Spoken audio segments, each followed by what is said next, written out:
संपूर्ण उत्तर प्रदेश राज्य विशेष के मास्टर वीडियो का ये नवीनतम अंक है। आप सभी का बहुत बहुत स्वागत है।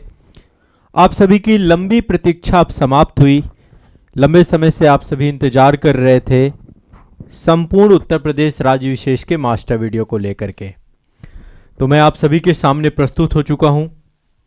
आज़ाद आईएएस एकेडमी संस्थान द्वारा संचालित एक सबसे कारगर, सबसे रणनीतिक, सबसे प्रभावी और परीक्षा में सबसे ज्यादा प्रश्न पूछे जाने वाली श्रृंखला मास्टर वीडियो के साथ। आप सभी जानते हैं समान अध्ययन और करंट अफेयर्स के साथ साथ मैं राज्य विशेष के भी मास्टर वीडियो आप सभी को उपलब्ध कराता हूं। तो आ चुका हूं आप सभी को संपूर्ण उत्तर प्रदेश के राज्य विशेष के मास्टर वीडियो के साथ। और यह मास्टर वीडियो बहुत ही कारगर और प्रभावी होगा। जो छात्र यूपी पीसीएस के कोई भी एग्जाम दे रहे हैं, चाहे यूपी पीसीएस का अपर एग्जाम हो, यूपी पीसीएस का आरओ का एग्जाम हो, या फिर यूपी पीसीएस के द्वारा लिए जाने वाले अन्य एग्जाम हो, जहां पर भी उत्तर प्रदेश राज्य विशेष पूछा जाता है।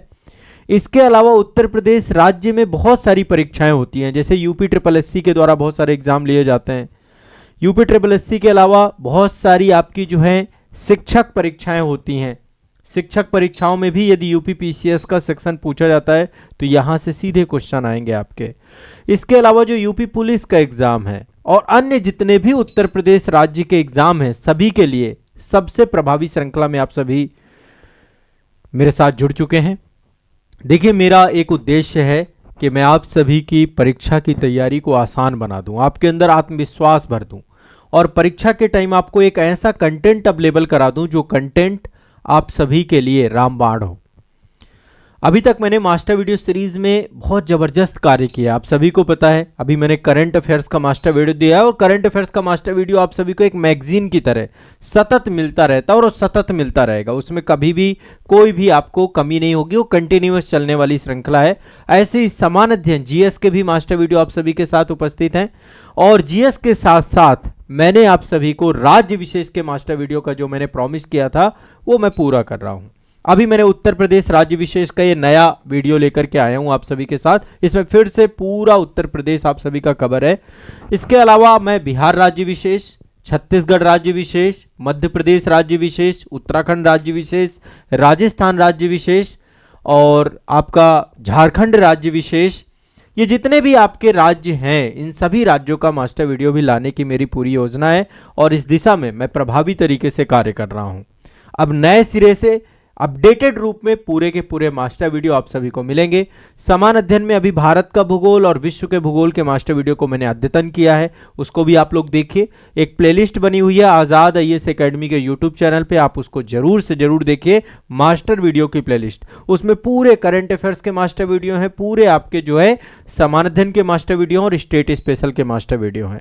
इससे पहले मैं कई स्टेट के मास्टर वीडियो ला चुका हूं। बाकी आप में से जो भी छात्र हैं अन्य स्टेट के हैं, यदि आप चाहते हैं कि मैं किसी अदर स्टेट का मास्टर वीडियो लाऊं तो आप लोग कमेंट सेक्शन में बताएंगे। जिसके सबसे ज्यादा कमेंट होंगे जिस स्टेट के, उस स्टेट के मास्टर वीडियो में सबसे ज्यादा लाऊंगा। आप चालू करते हैं उत्तर प्रदेश के जितने भी छात्र हैं हमारे। चलिए, आप सभी का इंतजार समाप्त हुआ। बहुत कुछ है इसमें, इतना कंटेंट है जो कि परीक्षा में आपके लिए पर्याप्त है। परीक्षा में यहां से ही प्रश्न पूछे जाते हैं और इस दिशा में आप बहुत सारी चीजें सीखेंगे। सबसे पहले उत्तर प्रदेश का सामान्य परिचय, जो सामान्य जानकारी है वो चीजें हम लोग यहाँ पर डिस्कस करेंगे। यहाँ पे देखिए दो मानचित्र बने हुए हैं। एक तो ये देख रहे हैं, ये उत्तर प्रदेश का राजनीतिक मानचित्र है। पूरे 75 जिले और जो 76वां जिला, अभी आपको पता है कि जब जब कुंभ मेला होता है तो कुंभ मेला क्षेत्र जो परिसर है उसको 76वें जिले के तौर पे अभी घोषित किया गया है। इसके अलावा देखिए उत्तर प्रदेश में लगातार डिमांड की जा रही है कई सारी जगहों पर कि नए जिले बने। तो अभी तक के अद्यतन जिले मैं आपको बता रहा हूं, मैं प्रस्तावित की बात नहीं कर रहा हूं। अद्यतन 75 जिले हैं, 76वां जिला अभी आपका कुंभ मेला परिसर क्षेत्र बनाया गया है, उसके बारे में भी यहाँ पे चर्चा करूंगा। बाकी जो है आपके जो जिले देखिए समय के साथ अद्यतन भी होते हैं, तो आप लोग एक बार देख लीजिएगा। लेकिन अभी जो लेटेस्ट 18 जो आपके मंडल हैं और 75 जिले प्लस साथ में 76वां जिला कुंभ मेला परिसर, उसके बारे में डिस्कशन होगा। तो राजनीतिक मानचित्रण में सारी चीजें आपको मिलेंगी। मैं सारे मंडल और जिले आपको 1 to 1 सारे के सारे यहाँ पर दिखाऊंगा, करवाऊंगा।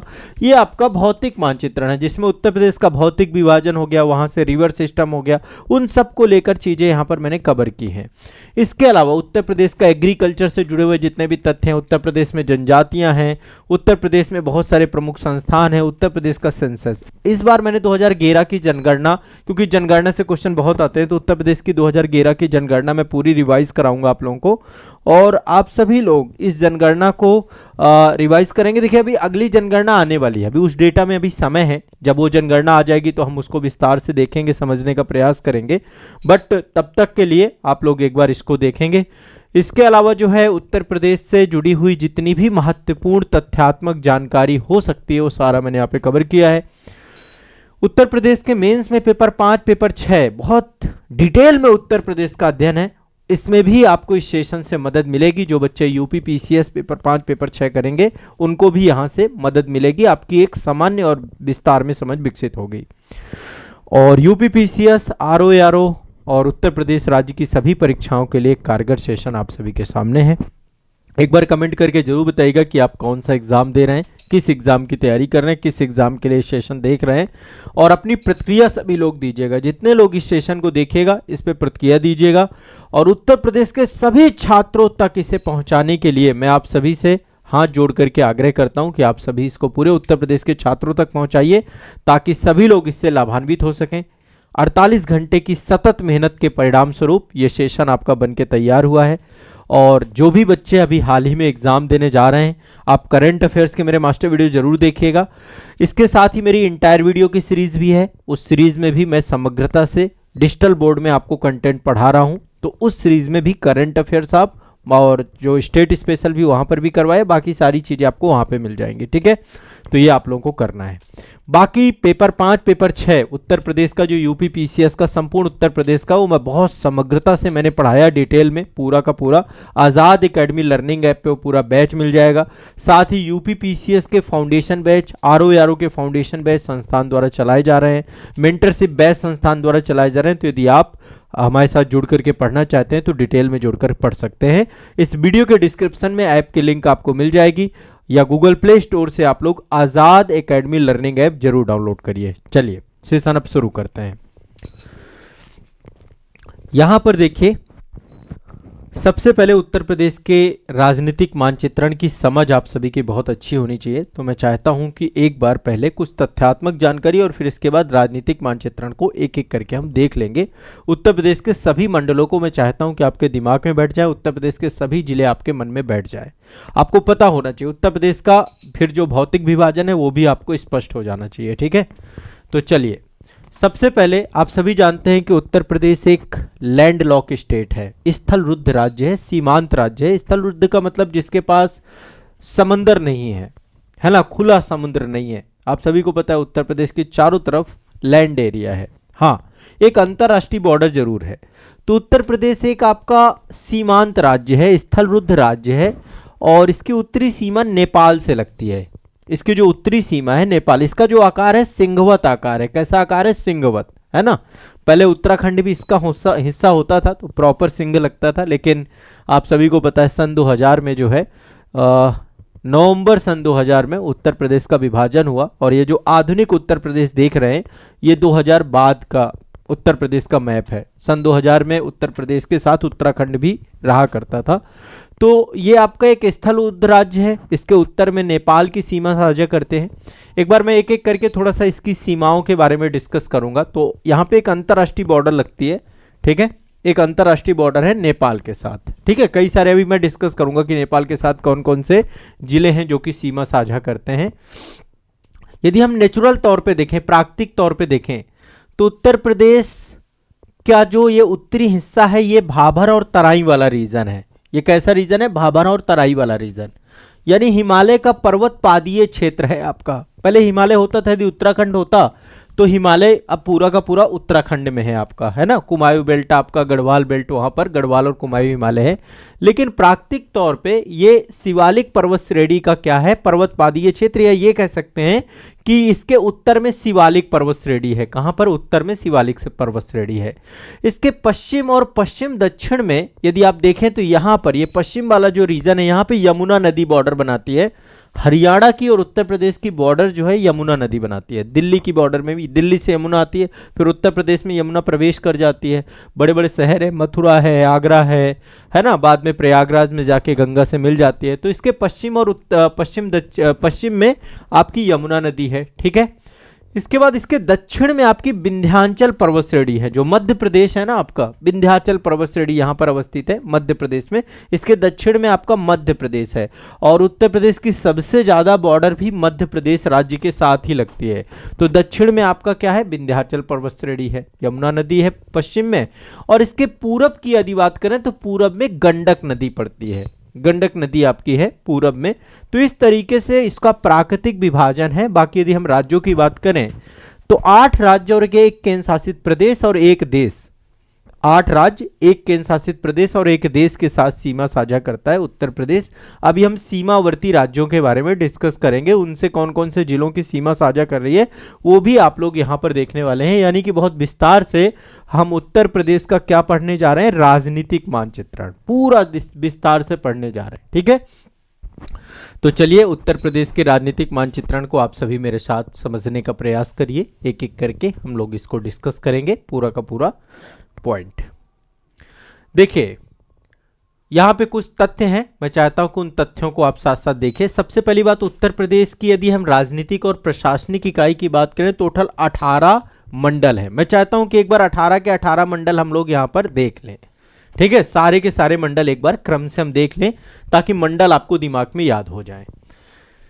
यहां पर देखिए सबसे उत्तर में यह है आपका सहारनपुर मंडल, ठीक है। सहारनपुर मंडल पे 3 जिले हैं, सहारनपुर मंडल पे 3 जिले हैं। सहारनपुर स्वयं है, शामली है और मुजफ्फरनगर है, ठीक है। मैं यहां पे थोड़ा सा जिले भी बताता जा रहा हूं ताकि आपको स्पष्टता रहे।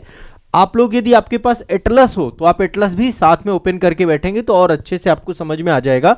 बाकी यहां पर मैंने मानचित्र काफी बड़ा बनाया है ताकि आपको दिखे। तो यदि जो सबसे उत्तर वाला हिस्सा है ना, देखा जाए सहारनपुर उत्तर प्रदेश का सबसे उत्तरी जिला भी है, तो सहारनपुर है आपका सबसे उत्तर में, ठीक है। और सबसे पश्चिम में आपका पड़ता है शामली, सबसे पश्चिम में कौन सा पड़ता है? शामली, ठीक है। सबसे उत्तर में आपका सहारनपुर है, सबसे पश्चिम में आपका शामली। उत्तर प्रदेश का सबसे पश्चिमी जिला क्वेश्चन पूछ ले शामली, उत्तर प्रदेश का सबसे उत्तरी जिला पूछ ले सहारनपुर, ठीक है। और यहीं पर पड़ता है मुजफ्फरनगर। ये तीनों, यदि हम तीनों जिले आपके सहारनपुर मंडल के अंतर्गत आते हैं, तो एक मंडल तो आपका सहारनपुर है, 3 जिले ही इसमें हैं आपके। इसके बाद दूसरा मंडल है आपका मुरादाबाद मंडल। दूसरा मंडल कौन सा है? मुरादाबाद मंडल। दूसरा मंडल कौन सा है आपका? मुरादाबाद मंडल। मुरादाबाद मंडल में आपका बिजनौर, अमरोहा, संभल और रामपुर और मुरादाबाद, टोटल 5 जिले पड़ते हैं आपके मुरादाबाद में। अच्छा यहां पे एक चीज ध्यान रखिएगा, मुझे 2 घंटे पूरी तरीके से समर्पित कर दीजिए। अब 2 घंटे पूरी तरीके से समर्पित कर दीजिए। मेरा टीचिंग स्किल होगा कि आपके ध्यान को मैं आकर्षित करके रखूंगा। पीछे कुछ नहीं दिख रहा, मत दिखने दीजिए, मुझे सुनिए बस। मैप में जहां पर मैं अपना हाथ लेकर के जा रहा हूं उसको देखने का प्रयास करिए, बाकी आप अपने एटलस के साथ देख सकते हैं, ठीक है। मास्टर वीडियो का यही फॉर्मेट है। मैं नहीं चाहता आप में से बहुत सारे लोग आकर के कमेंट करने लगते हैं, सर कुछ दिख नहीं रहा, दिख नहीं रहा। हो सकता है वो पहली बार देख रहे हो सेशन को, लेकिन यहां पे मुझे सुनिए, 2 घंटे सुनना है। इतनी बड़ी विषय वस्तु के लिए मैंने कोडिंग की है, पूरे एक एक पॉइंट यहां पर इकट्ठे किए, बताए। तो वो सारी चीजें ऐसे थोड़ा ना हो जाएगा कि 1 मिनट में आपके दिमाग में आ जाएंगी। थोड़ा सा आपको एफर्ट करना पड़ेगा, मुझे ध्यान से बैठ करके सुनना है। बाकी मेरा टीचिंग स्किल होगा जो आपके ध्यान को आकर्षित करके रखेगा, आपको उसके लिए सोचना नहीं है, ठीक है।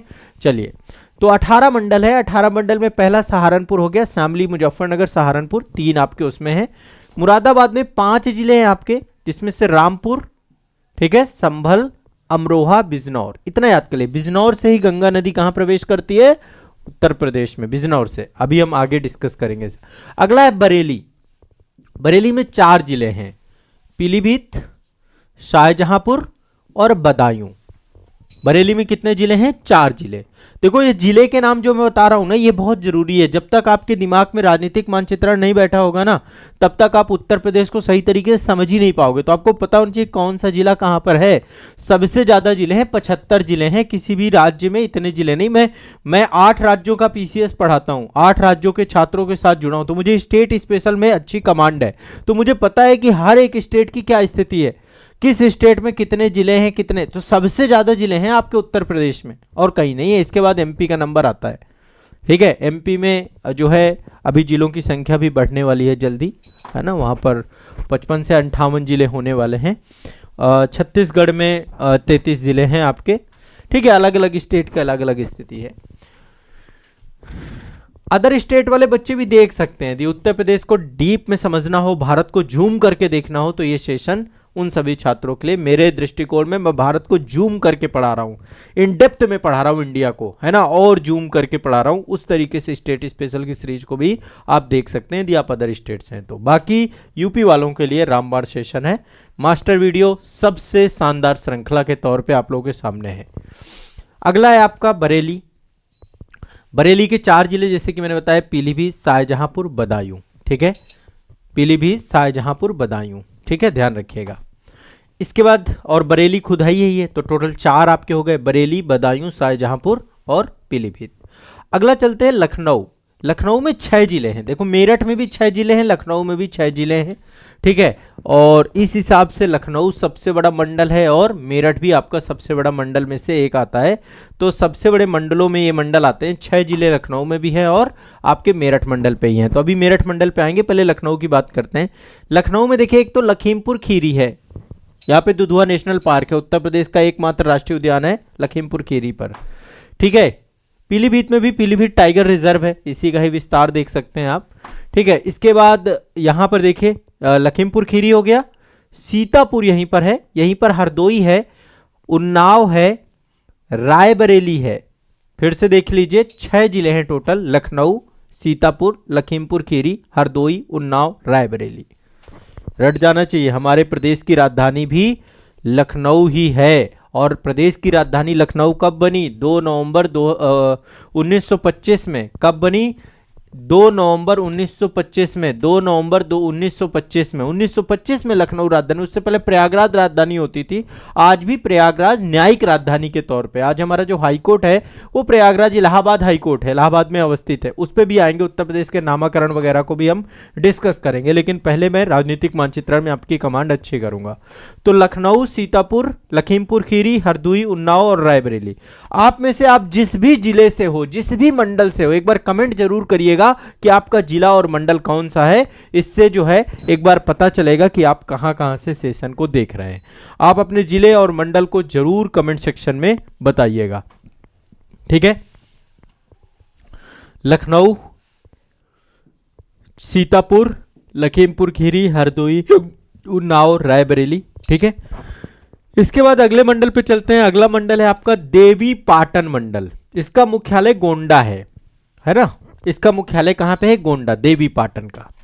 इसमें टोटल 5 जिले हैं, नहीं 5 नहीं 4 जिले, माफ करिएगा, 4 जिले हैं, बलरामपुर, श्रावस्ती, बहराइच और गोंडा।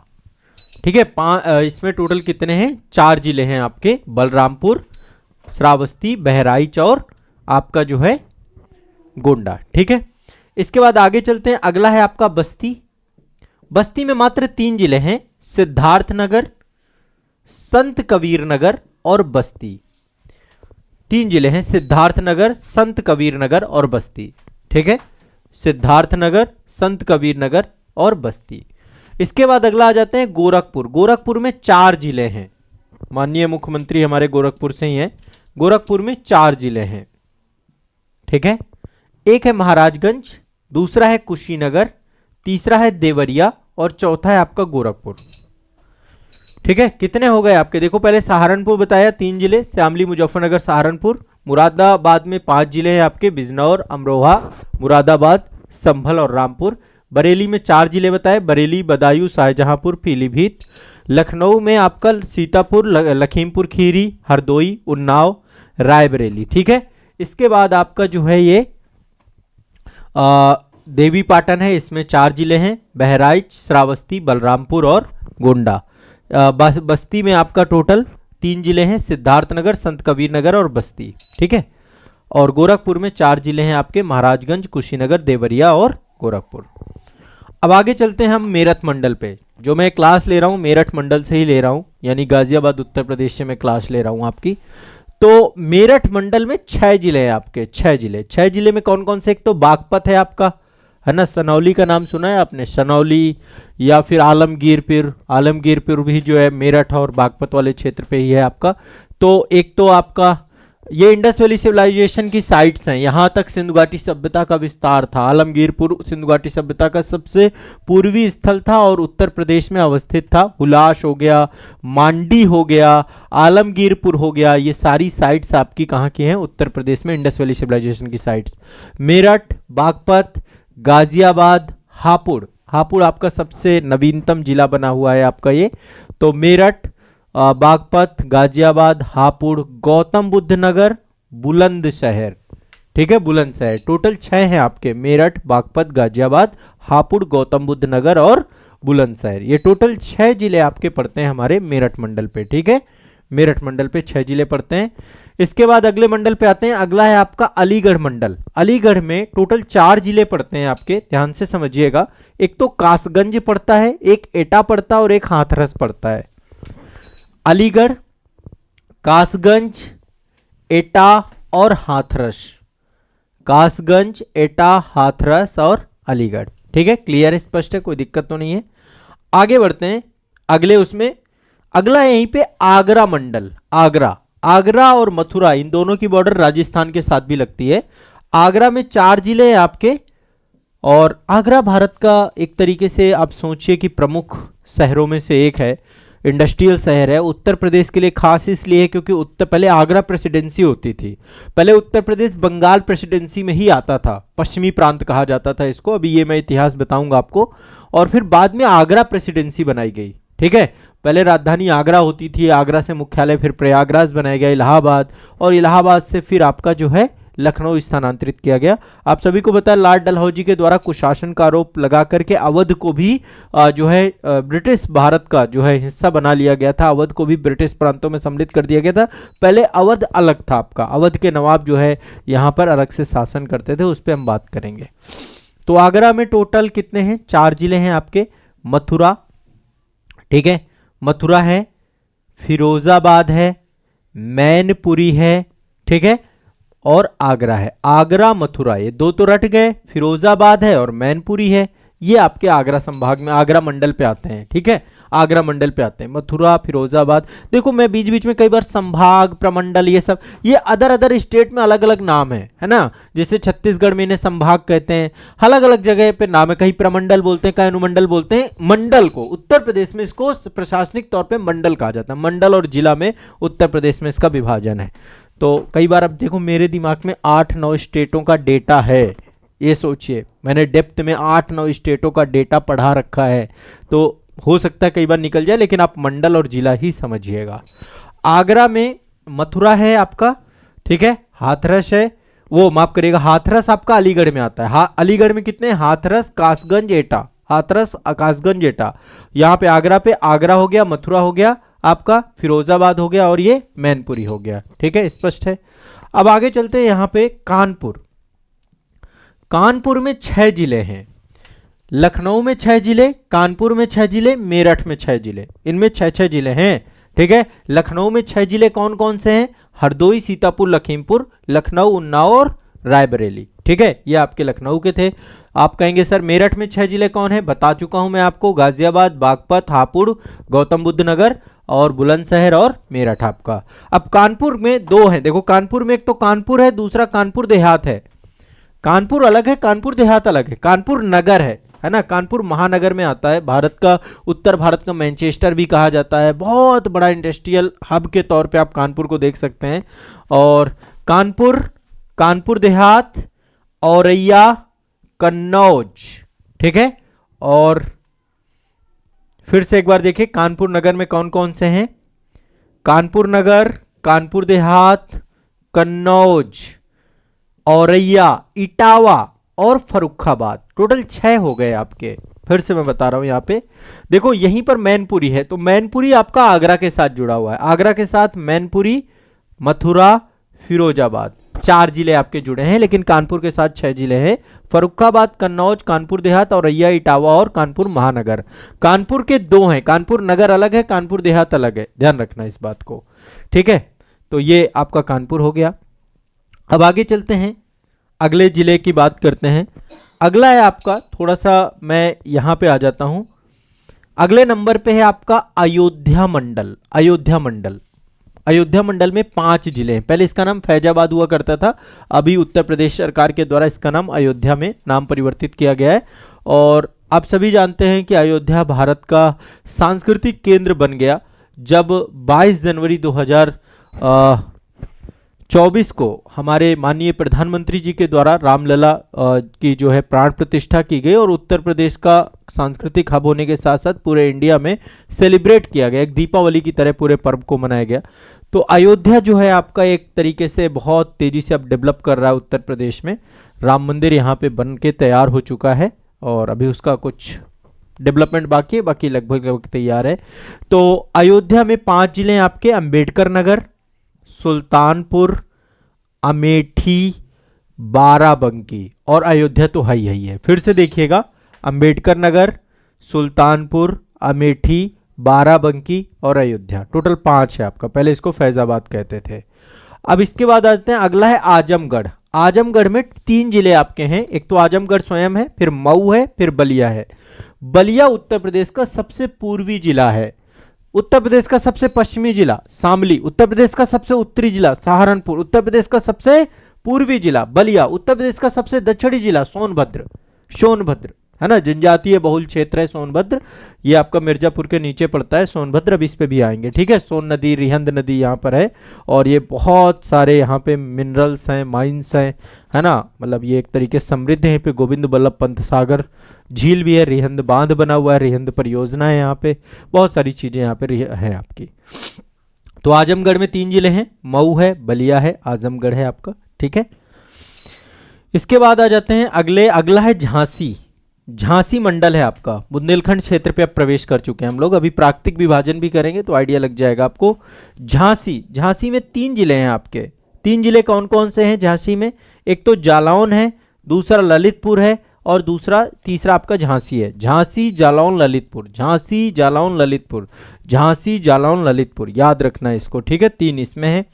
इसके बाद हमारा चित्रकूट मंडल है, एक्चुअली मेरा ये होम मंडल है, यहीं से मेरा जन्म स्थान, यहीं पे बांदा पड़ता है आपका, बांदा में ही मेरा जन्म स्थान था, और हमारा जो गृह नगर है वो बबेरू है।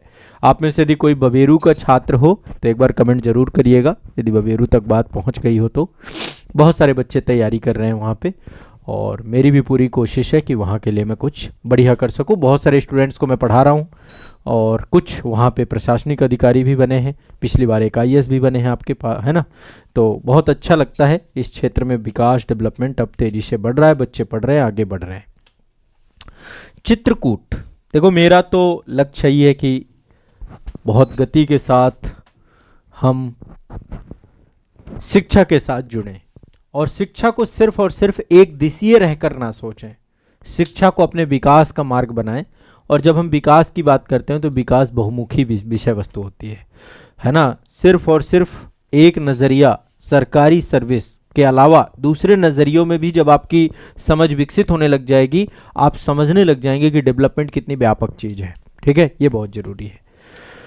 तो चित्रकूट मंडल में टोटल 4 जिले हैं, बांदा, हमीरपुर, महोबा और चित्रकूट, ठीक है। यहाँ पे भगवान श्री राम ने अपने 12 वर्ष पूरे किए वनवास के, तो इसलिए यहाँ पे कामतगिरी का मंदिर है चित्रकूट में, और बड़ा प्रसिद्ध मंदिर है। हर अमावस्या को बहुत भीड़ होती है, बहुत सारे लोग जाते हैं। यहाँ पे भी चारों धाम का कॉन्सेप्ट है। यहाँ पे स्फटिक शिला है, लक्ष्मण पहाड़ी है, हनुमान धारा है, गुप्त गोदावरी है, सती अनुसुईया है, लोग जाते हैं घूमने, मैं भी कई बार यहाँ पे जा चुका हूँ घूमने। तो चित्रकूट आपका हो गया, बांदा हो गया, हमीरपुर हो गया, महोबा हो गया, ठीक है। आगे चलते हैं, नेक्स्ट है प्रयागराज। यहाँ से भी मेरा बहुत लंबा जुड़ाव रहा है, बहुत लंबा समय मैंने व्यतीत किया है। प्रयागराज हो गया, कानपुर हो गया, गाजियाबाद हो गया, है ना। बाकी मैं उत्तर प्रदेश का कोना कोना घूम चुका हूँ, उत्तर प्रदेश का ऐसा कोई हिस्सा बचा नहीं है जो मैंने ना घूमा हो, हर एक साइड चाहे जो भी साइट हो, पूर्वांचल पूरा, पश्चिमी उत्तर प्रदेश, अवध प्रदेश और बुंदेलखंड पूरा का पूरा। बुंदेलखंड से मैं स्वयं हूं। तो चित्रकूट हो गया आपका। प्रयागराज में टोटल 4 जिले हैं, ठीक है, फतेहपुर, कौशाम्बी, प्रतापगढ़ और प्रयागराज। टोटल 4 जिले हैं, फतेहपुर, कौशाम्बी, प्रतापगढ़ और प्रयागराज, ठीक है। प्रतापगढ़, कौशाम्बी, फतेहपुर और प्रयागराज, ध्यान रखिएगा 4 जिले यहां पर हैं। अब इसके बाद आते हैं वाराणसी वाले क्षेत्र में। वाराणसी काशी विश्वनाथ की धरती है, 4 जिले यहां पर भी हैं। जौनपुर, जौनपुर मैंने शूट भी किया है, बनारस भी मैंने शूट किया है, जौनपुर भी मैंने शूट किया है। चंदौली बनारस में आता है। जौनपुर इस समय बड़ा चर्चा में है, आप सभी को पता है, जौनपुर काफ़ी चर्चा में है, न्यूज़ में आप लोग सर्च करिए आपको मिल जाएगा। जौनपुर, वाराणसी, चंदौली और गाजीपुर, ठीक है। वाराणसी, जौनपुर, गाजीपुर, चंदौली, वाराणसी। और लास्ट अगला अंतिम मंडल है आपका मिर्जापुर। मिर्जापुर में सीरीज, वेब सीरीज बन चुकी है आपकी, कालीन भैया का नाम आपने सुना ही होगा, ठीक है, गुड्डू पंडित और बहुत सारे नाम यहाँ पे जो है इस सीरीज के किरदार हैं, जिन्होंने इस सीरीज को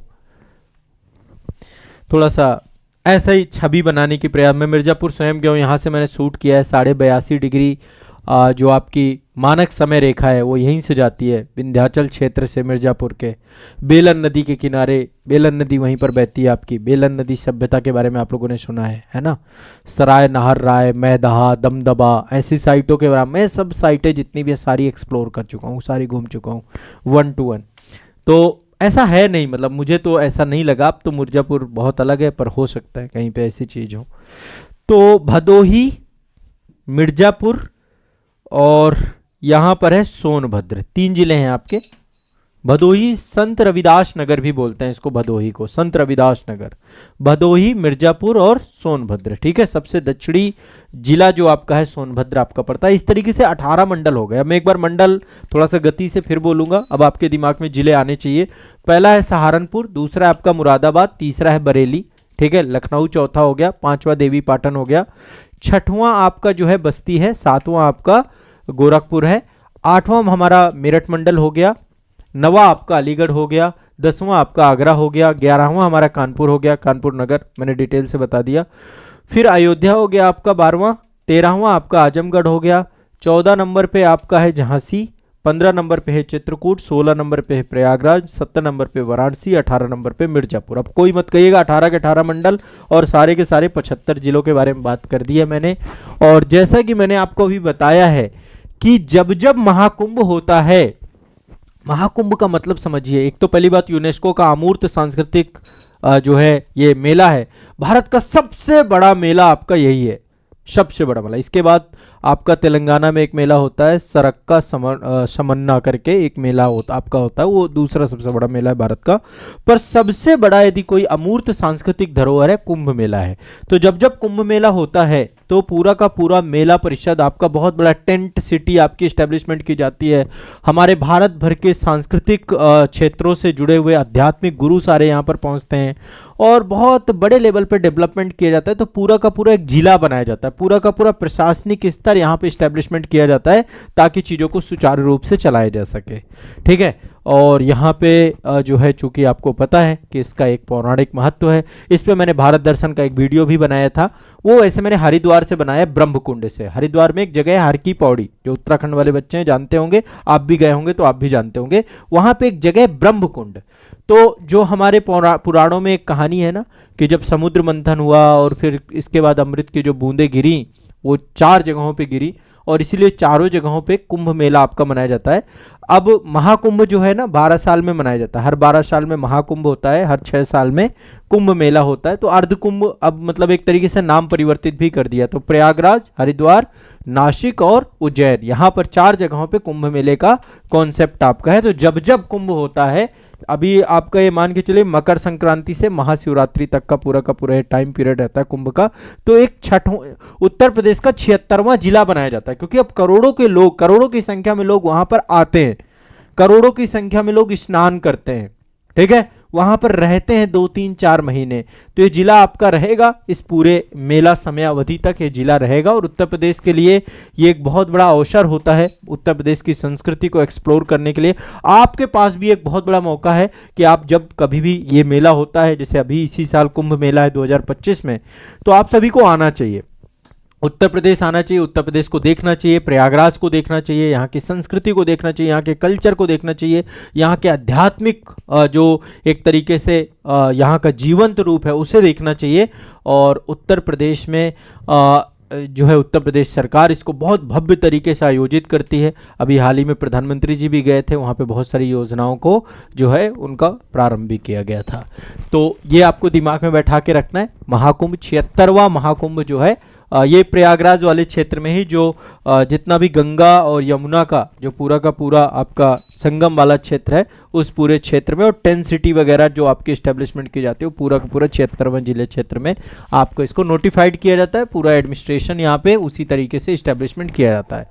तो हमने डिस्कस कर लिया 18 के 18 मंडल, 75 के 75 जिले। ठीक है, अब चलिए कुछ तथ्यों पे आ जाते हैं, फैक्चुअल में आ जाते हैं। एक बार मानचित्र को और देख लीजिएगा, मैंने बहुत अच्छे से मानचित्र समझाने की कोशिश की है। ठीक है, अब आ जाते हैं फैक्ट पे। उत्तर प्रदेश में नगर संकुलों की संख्या है 915। अब ये तथ्यात्मक चीजें हैं। नगर संकुलों की संख्या कितनी है? 915। ग्राम पंचायतों की संख्या 58,189। ये लेटेस्ट डेटा के हिसाब से, एक बार इसको गूगल में और सर्च कर लीजिएगा, अभी के लिए लेटेस्ट है ये। ग्राम पंचायतों की संख्या कितनी है? सारा डायनेमिक डेटा है ये, मतलब समय के साथ इसमें प्लस माइनस होता रहता है, लेकिन अभी के हिसाब से ये लेटेस्ट है 58,189।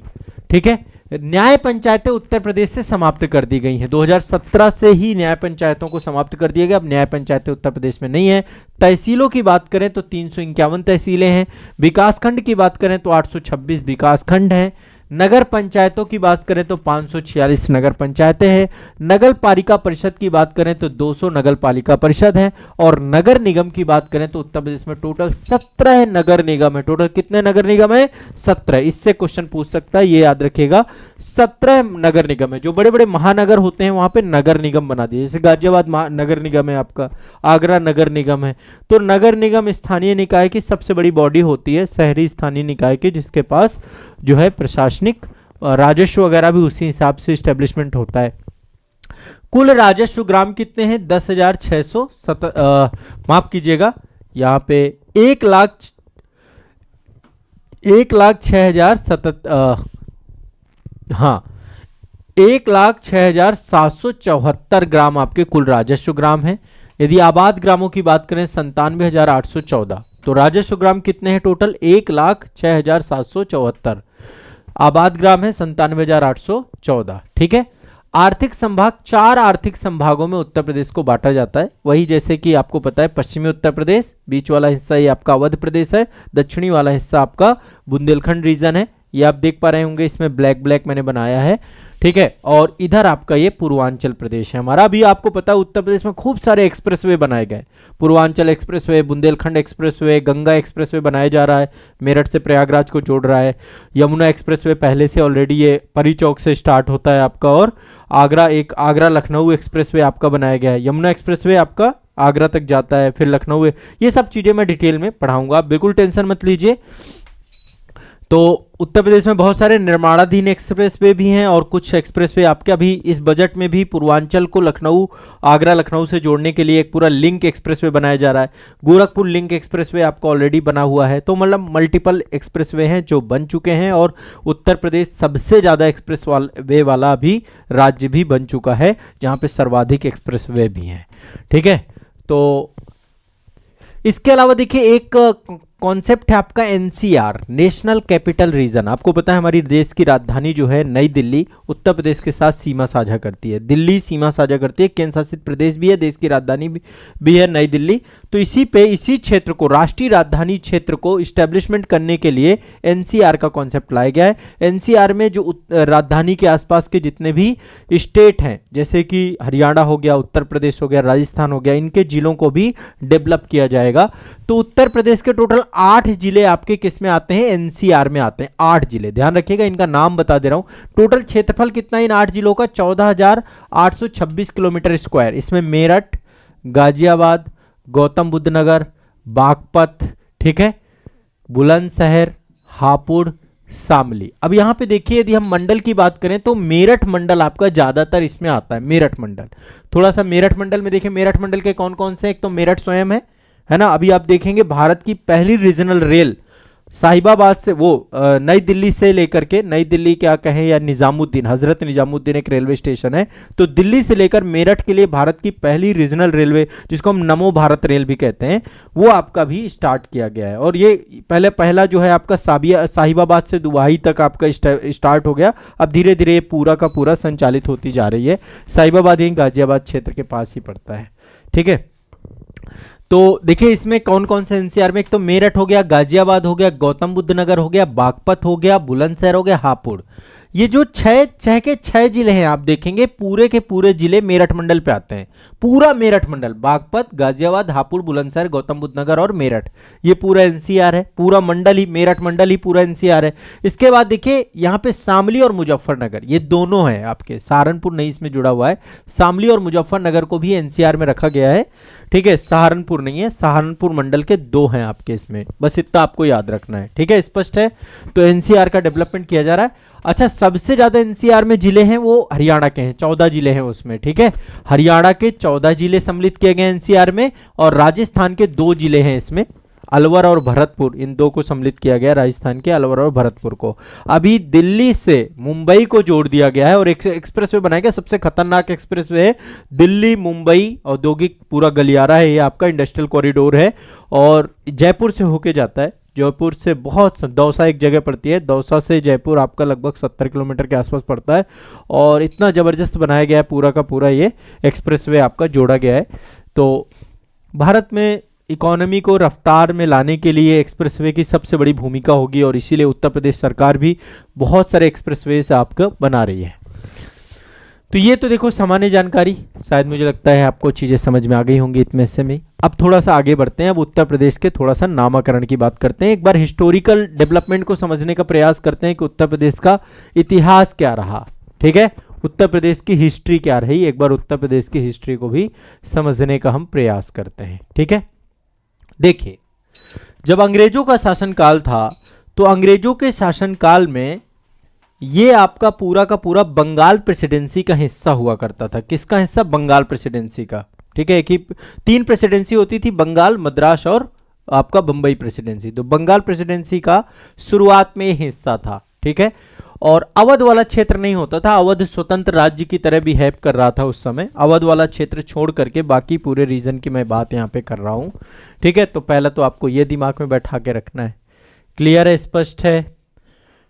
इसके बाद आगे चल के इसका नाम पहले बोला जाता था पश्चिमी प्रांत, इसका शुरुआती नाम क्या था? पश्चिमी प्रांत। जितनी डेटें बताऊंगा सारी डेटों का इंपॉर्टेंस है आपका। 1934 में एक नई प्रेसिडेंसी बनाई गई, आपको बताया 1833, वो 1900 नहीं 1834, माफ करिएगा, थोड़ा सा डेट क्या है, मेरे दिमाग में इतनी सारी डेटें हैं तो कई बार थोड़ा बहुत आगे हो सकता है, पर ध्यान रखेंगे, मैं कोशिश करूंगा सुधार दूं। 1834 में से पहले 1833 का चार्टर एक्ट आया था, आप सभी को पता है। 1834 में विधि आयोग भी बनाया गया था, लॉर्ड मैकाले भी आया था, उस समय लॉर्ड विलियम बेंटिंग भारत के गवर्नर जनरल भी बने थे। तो उसी टाइम 1834 में एक नई प्रेसिडेंसी बनाई गई थी, ठीक है, 1833 के चार्टर एक्ट के बाद, जिसका नाम रखा गया आगरा प्रेसिडेंसी, ठीक है। और इसको उत्तर प्रदेश का जो पश्चिमी प्रांत है जिसे बोलते थे, इसको हमने क्या किया, आगरा प्रेसिडेंसी एक अलग प्रेसिडेंसी बना दी गई और इसका मुख्यालय आगरा बना दिया गया। मुख्यालय भी क्या बना दिया गया इसका? आगरा बना दिया गया। ध्यान रखिएगा, 1 जनवरी 1836 में इसका नाम परिवर्तित कर दिया गया, पश्चिमी प्रांत का नाम चेंज करके क्या कर दिया गया, इसका नाम रखेगा उत्तर पश्चिमी प्रांत। पहले इसका नाम पश्चिमी प्रांत होता था। अच्छा, पश्चिमी प्रांत क्यों रखा गया नाम? क्योंकि बंगाल के तो पश्चिम में ही पड़ता था ना ये, लेकिन बाद में इसका नाम उत्तर पश्चिमी प्रांत रख दिया गया, क्योंकि अंग्रेजों का अब धीरे धीरे साम्राज्य का विस्तार होता जा रहा था, और जैसे जैसे साम्राज्य का विस्तार होता जा रहा था उसी हिसाब से वो चीजों को रख रहे थे। तो इसका नाम हो गया उत्तर पश्चिमी प्रांत, ठीक है। मुख्यालय आगरा बना दिया गया इसका। 3 अप्रैल 1858 को आप सभी को पता है 1857 की क्रांति हुई थी, उत्तर प्रदेश केंद्र बिंदु बना हुआ था। तो उसके बाद जब 1858 का चार्टर एक्ट आया और ब्रिटिश क्राउन का शासन स्टार्ट हुआ, तो 3 अप्रैल 1858 को इसका मुख्यालय इलाहाबाद बना दिया गया। आगरा से मुख्यालय कहां बना दिया गया? इलाहाबाद। आगरा से इसको इलाहाबाद में स्थानांतरित कर दिया गया। 1869 में उच्च न्यायालय को भी आगरा से इलाहाबाद स्थानांतरित कर दिया गया। देखो आगरा उस समय क्यों रखा गया था आपको पता है? क्योंकि आगरा केंद्र बिंदु था मुगल साम्राज्य का। मुगल शासक आगरा में भी थे, दिल्ली वाला केंद्र भी था उनका। तो आगरा एक सबसे एक तरीके से मेन और स्टेब्लिश और डेवलप्ड आपकी सिटी के तौर पे थी। तो आगरा से फिर इसको हम प्रयागराज ले आए, इसको इलाहाबाद ले आए, ठीक है, प्रशासनिक सुविधा के दृष्टिकोण से। यह अंग्रेजों के द्वारा किया गया। 1877 में अवध और उत्तर पश्चिमी प्रांत का एकीकरण कर दिया गया। आपको पता है 1856 में क्या हुआ? 1857 की क्रांति से एक साल पहले 1856 में लॉर्ड डलहौजी के द्वारा कुशासन का आरोप लगा के अवध को सम्मिलित कर लिया गया ब्रिटिश प्रांत में। तो अवध को भी इसमें मिला करके इसका नाम 1877 में बदल दिया गया। 1877 में शाही अधिनियम आया था और जो आपकी महारानी थी, महारानी एलिजाबेथ, उसको क्या दिया गया था? उसको सम्राज्ञी, भारत की सम्राज्ञी का दर्जा दिया गया था शाही अधिनियम के द्वारा। तो उसी के बाद 1877 में अवध और उत्तर पश्चिमी प्रांत का एकीकरण कर दिया गया और इसका नाम उत्तर पश्चिमी प्रांत आगरा और अवध कर दिया गया। ठीक है, इसका पूरा नाम क्या किया गया? उत्तर पश्चिमी प्रांत आगरा और अवध प्रदेश के तौर पे इसका नाम कर दिया गया। 1902 में फिर से इसका नाम बदला गया। 1902 में इसका नाम कर दिया गया आगरा और अवध का संयुक्त प्रांत। आगरा और अवध का संयुक्त प्रांत 1902 में किया गया। फिर से एक बार देखिए, 1977 में इसका नाम क्या कर दिया गया? उत्तर पश्चिमी प्रांत आगरा और अवध प्रदेश। उत्तर पश्चिमी प्रांत आगरा में 1877 में, माफ करेगा, 1877 में उत्तर पश्चिमी प्रांत, ठीक है, उत्तर पश्चिमी प्रांत का एकीकरण कर दिया गया और इनको जो है नाम दे दिया गया उत्तर पश्चिमी प्रांत आगरा और अवध प्रदेश। 1902 में इसका नाम बदल दिया गया, आगरा और अवध का संयुक्त प्रांत कर दिया गया। ठीक, अब आगे बढ़ते हैं। अब आगे क्या किया गया? ब्रिटिश सरकार के द्वारा आगे चल के इसके नाम में फिर परिवर्तन किया गया और यह परिवर्तन कब किया गया? 3 जनवरी 1921 में। 3 जनवरी 1921 में इसका नाम हो गया ब्रिटिश भारत का संयुक्त प्रांत। 1902 में नाम क्या था इसका? 1902 में इसका नाम था आगरा और अवध का संयुक्त प्रांत। 1902 में आगरा एवं अवध का संयुक्त प्रांत। 1921 में नाम बदल के क्या कर देगा? ब्रिटिश भारत का संयुक्त प्रांत। यह भी थोड़ा सा बड़ा था, लेकिन 1937 में जब आम चुनाव हुए, चुनाव में इसका नामकरण संक्षिप्त करके इसका नाम केवल संयुक्त प्रांत कर दिया गया। तो 1937 में इसका नाम संयुक्त प्रांत पड़ा। ठीक है, 24 जनवरी 1950 को स्वतंत्रता प्राप्ति के पश्चात इस क्षेत्र का नाम बदल करके उत्तर प्रदेश कर दिया गया। तो जो वर्तमान नाम हमारा उत्तर प्रदेश है, यह हमें कब मिला? 24 जनवरी 1950 को। 24 जनवरी 1950 को यह नाम हमें मिला और इसीलिए 24 जनवरी को हम क्या मनाते हैं? उत्तर प्रदेश दिवस के तौर पे मनाते हैं। किस दिवस के तौर पे मनाते हैं हम लोग? उत्तर प्रदेश दिवस के तौर पे 24 जनवरी को मनाया जाता है। उत्तर प्रदेश दिवस के तौर पे 24 जनवरी को मनाते हैं। इसके बाद आप सभी को पता है 26 जनवरी 1950 को हमारा संविधान लागू हुआ। उस संविधान में यह भारत का पूर्ण राज्य का इसको दर्जा दिया गया। ठीक है, और इसकी राजधानी लखनऊ बना दी गई। लखनऊ को याद रखना है, पहले इलाहाबाद राजधानी थी, लखनऊ राजधानी बनाई गई 2 नवंबर 1925 में। 2 नवंबर 1925 में लखनऊ को राजधानी बना दिया गया। ठीक है, आज भी लखनऊ हमारी राजधानी है। 9 नवंबर सन 2000 को 27वें राज्य के तौर पे उत्तराखंड का गठन कर दिया गया। तो एक पर्वतीय राज्य अलग कर दिया गया उत्तराखंड, है ना। वहाँ का एडमिनिस्ट्रेशन, वहाँ की परिस्थितियाँ, वहाँ का डेवलपमेंट को लेकर जो नीतियाँ हैं, उन सभी को ध्यान में रखते हुए उत्तर प्रदेश से गढ़वाल और हिमायू क्षेत्र, कुमायूं क्षेत्र को अलग कर दिया गया और उत्तराखंड राज्य बना दिया गया आपका। ठीक है, नहीं तो देखिए पहले चारों धाम उत्तर प्रदेश में आते थे, अब चारों धाम राज्य अलग हो गया। 27वां राज्य आपका उत्तराखंड बना था। तो उत्तराखंड का विभाजन हुआ। ये विभाजन को लेकर के भी यहाँ पे कुछ बातें डिस्कस हो गई। ठीक है, तो ये सामान्य परिचय में कुछ बातें। अब चलिए सामान्य परिचय में अब कुछ तथ्यात्मक बातें आ जाए। नामकरण हो गया, उत्तर प्रदेश का नामकरण कैसे उत्तर प्रदेश पड़ा, एक इतिहास बेसिक ब्रीफ। अभी देखो मैं डिटेल इतिहास नहीं जा रहा हूँ, डिटेल इतिहास के लिए मैं अलग सेशन लेकर के आऊंगा, क्योंकि बहुत सारी चीजें है ना, इतिहास है, अर्थव्यवस्था है, राज व्यवस्था है।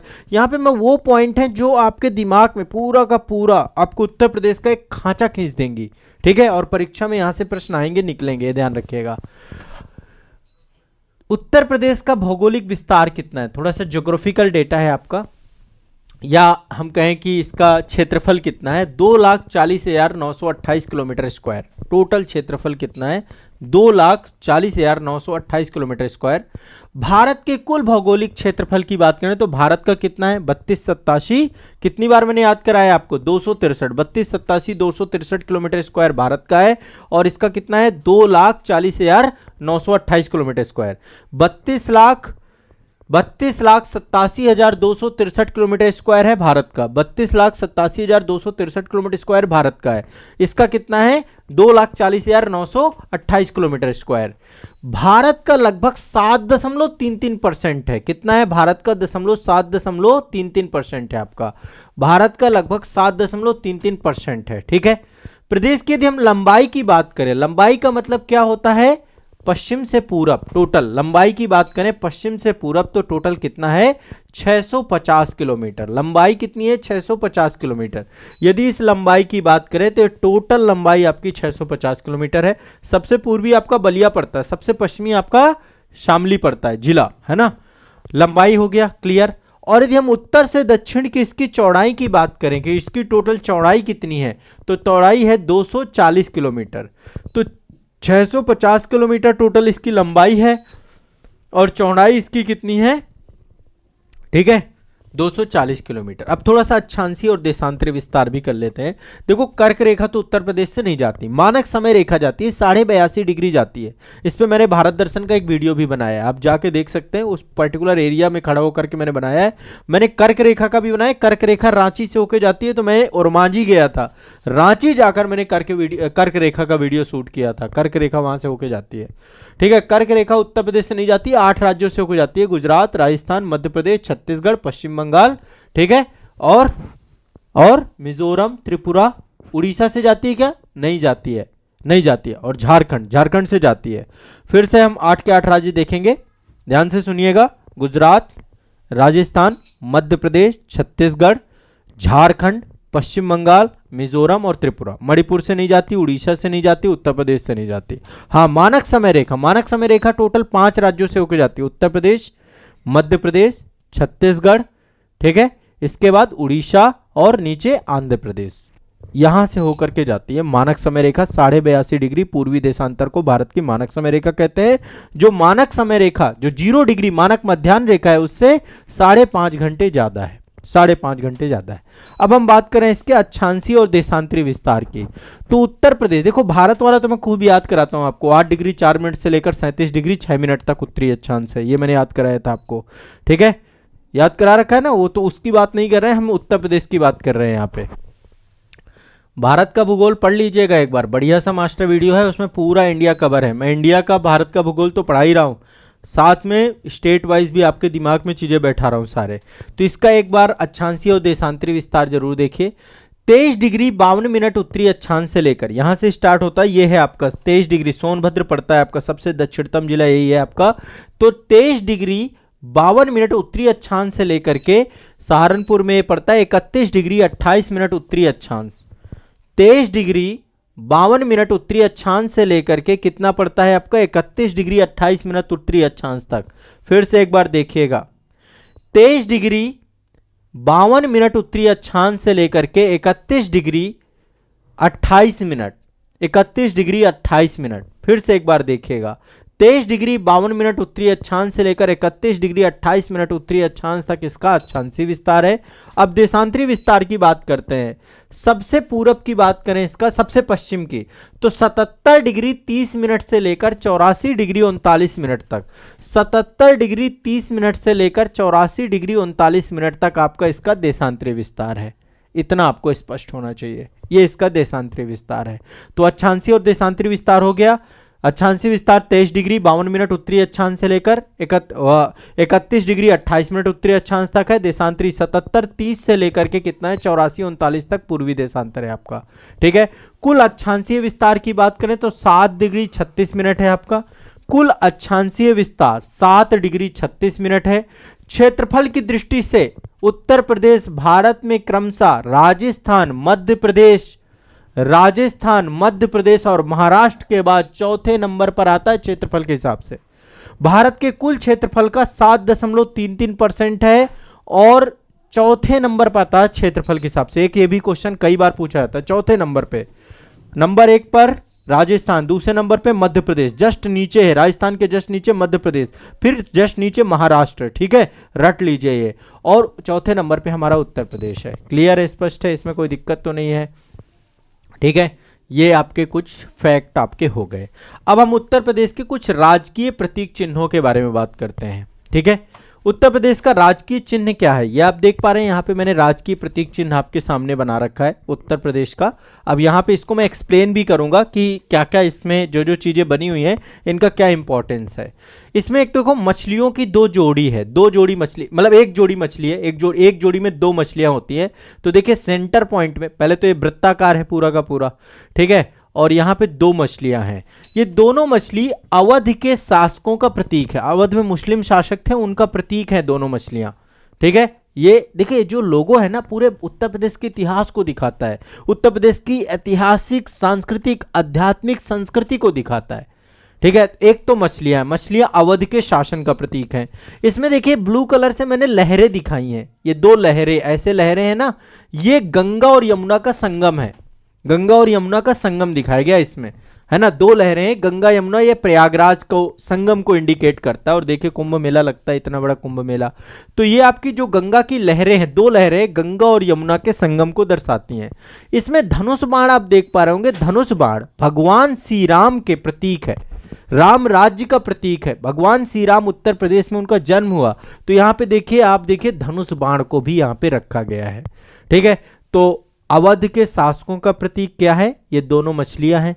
गंगा जमुनी तहजीब को दिखाता है ये हमारा प्रतीक चिन्ह, है ना।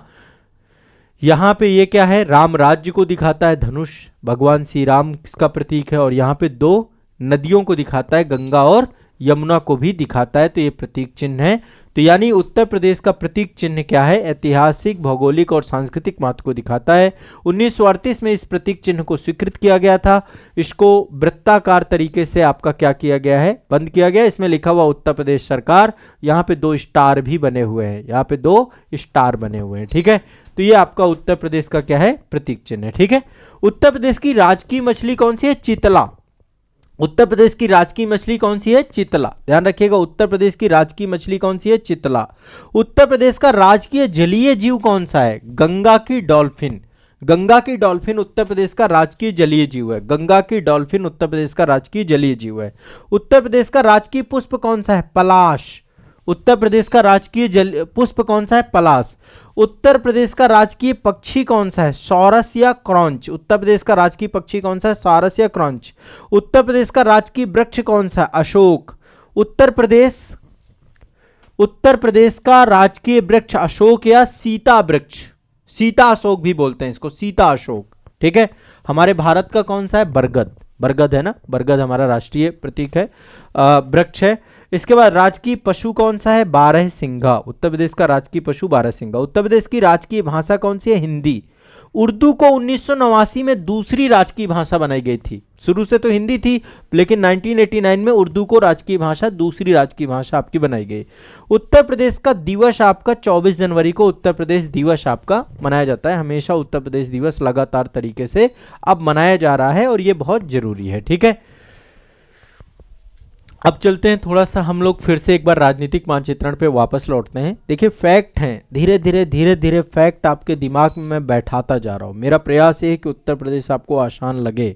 18 मंडल है टोटल, सहारनपुर मंडल, मुरादाबाद मंडल, बरेली मंडल, ठीक है, बरेली मंडल, फिर लखनऊ मंडल है आपका, लखनऊ के बाद देवी पाटन मंडल है, गोंडा जिसे कहते हैं, फिर बस्ती है, फिर आपका इसके बाद गोरखपुर है, फिर हमारा मेरठ मंडल है, मेरठ मंडल के बाद अलीगढ़ है, अलीगढ़ के बाद आगरा है, आगरा के बाद कानपुर है, कानपुर के बाद आपका जो है अयोध्या मंडल है, फिर आजमगढ़ मंडल है, फिर झांसी मंडल है, फिर चित्रकूट मंडल है, फिर इसके बाद प्रयागराज मंडल है, वाराणसी मंडल है, मिर्जापुर मंडल है। ये सब मैंने आपको याद करा दिए। देखो कितनी बार मंडलों को मैं दिमाग में बैठा दिया। अब उत्तर प्रदेश के सीमावर्ती राज्यों के बारे में बात करेंगे। देखिए 8 राज्य और एक केंद्र शासित प्रदेश से उत्तर प्रदेश सीमा साझा करता है। ठीक है, 8 राज्य कौन कौन से? एक तो उत्तराखंड है, उत्तराखंड उत्तर में उत्तराखंड है। ठीक है, उत्तर में उत्तराखंड है। फिर कौन सा है? हिमाचल प्रदेश, उत्तराखंड के जस्ट बगल में। अब आपके दिमाग में भारत का मानचित्र आना चाहिए। उत्तराखंड है, हिमाचल प्रदेश है, ठीक है, दिल्ली है, नहीं पहले उत्तराखंड है, हिमाचल प्रदेश, फिर हरियाणा, हरियाणा जस्ट बगल में। पंजाब नहीं साझा करता सीमा, हरियाणा सीमा साझा करता है। ठीक है, और हरियाणा है, हरियाणा के बाद दिल्ली है। ठीक है, दिल्ली आपका एक तरीके से हरियाणा और उत्तर प्रदेश का ये जो गाजियाबाद वाला क्षेत्र है, गौतम बुद्ध नगर वाला क्षेत्र है, सारा नोएडा वाला क्षेत्र है, सब दिल्ली से सटा हुआ है। ठीक है, तो उत्तराखंड, हिमाचल प्रदेश, हरियाणा, दिल्ली, राजस्थान, मध्य प्रदेश, छत्तीसगढ़, झारखंड, ये उत्तर प्रदेश के सीमावर्ती क्या हैं? आपके राज्य हैं। और एक है आपका बिहार। फिर से एक बार देखते हैं, उत्तराखंड, हिमाचल प्रदेश, हरियाणा, दिल्ली, राजस्थान, मध्य प्रदेश, छत्तीसगढ़, झारखंड, ठीक है, झारखंड ध्यान रखिएगा, और बिहार। नेपाल के साथ सीमा साझा करने वाले कौन कौन से हमारे जिले हैं? नेपाल के साथ भी हमारी एक अंतर्राष्ट्रीय सीमा, मैंने आपको बताया एक देश की सीमा साझा होती है नेपाल के साथ। तो एक कौन कौन से जिले हैं? ध्यान से समझने की कोशिश करेंगे, हम सारे के सारे जिले देखेंगे। नेपाल के साथ भी अंतर्राष्ट्रीय सीमा हम साझा करते हैं, तो सारे जिले भी देखेंगे। अब पहले एक एक स्टेट के साथ देख लेते हैं। सबसे पहले देखते हैं बिहार के साथ। बिहार के साथ 7 जिले सीमा साझा करते हैं। सबसे ज्यादा तो साझा करते हैं मध्य प्रदेश के साथ। ठीक है, सबसे ज्यादा बुंदेलखंड वाला रीजन पूरा का पूरा। पहले बिहार से शुरू करते हैं। बिहार के साथ सीमा साझा करने, ये पूरी बेल्ट आप देख रहे हैं, पूरी बिहार के साथ ही जुड़ी हुई है ये पूरी बेल्ट आपकी। ठीक है, महाराजगंज, कुशीनगर, देवरिया, फिर इधर आपका पड़ता है बलिया। बलिया आपका उत्तर प्रदेश का सबसे पूर्वी जिला। ठीक है, तो महाराजगंज, कुशीनगर, देवरिया, बलिया। फिर यहां पे देखिए ये है आपका गाजीपुर। गाजीपुर भी सीमा साझा करता है, ध्यान रखिएगा, गाजीपुर। फिर है आपका चंदौली, और चंदौली के बाद सोनभद्र। नंबर 1 2 3 4 5 6 7 महाराजगंज, कुशीनगर, देवरिया, बलिया, गाजीपुर, चंदौली, सोनभद्र। ये सीमा साझा करते हैं किसके साथ? उत्तर प्रदेश के जिले हैं जो कि बिहार के साथ सीमा साझा करते हैं। जो भी बच्चे यहां से हो थोड़ा सा एक बार कमेंट करिए, महाराजगंज, कुशीनगर, देवरिया, बलिया, गाजीपुर, चंदौली, सोनभद्र, अच्छा लगेगा मुझे। ठीक है, इसके बाद अगले उसमें चलते हैं। ये तो हो गए आपके बिहार के साथ सीमा साझा करने वाले 7 जिले हो गए आपके। ठीक है, इसके बाद आगे चलते हैं, उत्तराखंड के साथ सीमा 7 जिले करते हैं। उत्तराखंड के साथ सीमा साझा करते हैं 7 जिले उत्तराखंड के साथ। कौन कौन से जिले हैं उत्तराखंड के साथ सीमा साझा करने वाले? एक तो मुरादाबाद है हमारा। ठीक है, मुरादाबाद। अब अपने दिमाग में एक बार जिलों को लाना है, मैं एक बार मानचित्र में भी आपको दिखाते जाऊंगा। मुरादाबाद, रामपुर, बरेली, मुजफ्फरनगर। मुरादाबाद, रामपुर, बरेली, ठीक है, यहां पे मुजफ्फरनगर है, यहां पे सहारनपुर है, यहां पे शामली सीमा साझा करता है? नहीं, शामली नहीं साझा करता है। मुरादाबाद, रामपुर, बरेली, मुजफ्फरनगर, सहारनपुर, पीलीभीत और बिजनौर। बिजनौर से ही गंगा नदी प्रवेश करती है। सहारनपुर, मुजफ्फरनगर, बिजनौर, मुरादाबाद, रामपुर, बरेली, पीलीभीत, बस इतने ही ध्यान रखिएगा। ठीक है, फिर से एक बार देख लीजिएगा, फिर से यहां से पीलीभीत, बरेली, रामपुर, मुरादाबाद, बिजनौर, मुजफ्फरनगर और सहारनपुर। रट जाओ, दिमाग में बैठा लो। ठीक है, उत्तर प्रदेश जहन में उतरना चाहिए, आपके आत्मा में उतरना चाहिए। उत्तर प्रदेश आंख बंद करके पूरा मैप दिखना चाहिए। कौन कौन से उत्तराखंड के साथ सीमा साझा कर रहे हैं, कौन कौन से बिहार के साथ सीमा साझा कर रहे हैं, रट जाओ ये सारी चीजें। ठीक है, हरियाणा के साथ सीमा साझा करने वाले टोटल 6 जिले हैं। हरियाणा के साथ सीमा साझा करने वाले जिलों की संख्या 6 है। बागपत, अलीगढ़, गौतम बुद्ध नगर, मथुरा, शामली, सहारनपुर, 6 जिले हैं आपके टोटल हरियाणा के साथ सीमा साझा करने वाले। कौन कौन से? अलीगढ़, ठीक है, बागपत मेरठ मंडल में पड़ता है। बागपत, अलीगढ़, गौतम बुद्ध नगर की भी हरियाणा के साथ सीमा साझा होती है। मथुरा, शामली, सहारनपुर। ठीक है, ध्यान रखिएगा 6 जिले आपके हरियाणा के सीमावर्ती हैं। मथुरा, गौतम बुद्ध नगर, बागपत, ठीक है, बागपत, शामली। रट जाना है ये जितने भी है। हरियाणा के साथ सीमा साझा करने वाले जिलों के नाम फिर से एक बार मैं बता रहा हूं, बागपत, अलीगढ़, गौतम बुद्ध नगर, मथुरा, शामली, सहारनपुर। इसके बाद दिल्ली के साथ दो जिले सीमा साझा करते हैं। पहला है गाजियाबाद, दूसरा है गौतम बुद्ध नगर। गाजियाबाद, गौतम बुद्ध नगर, गाजियाबाद, गौतम बुद्ध नगर।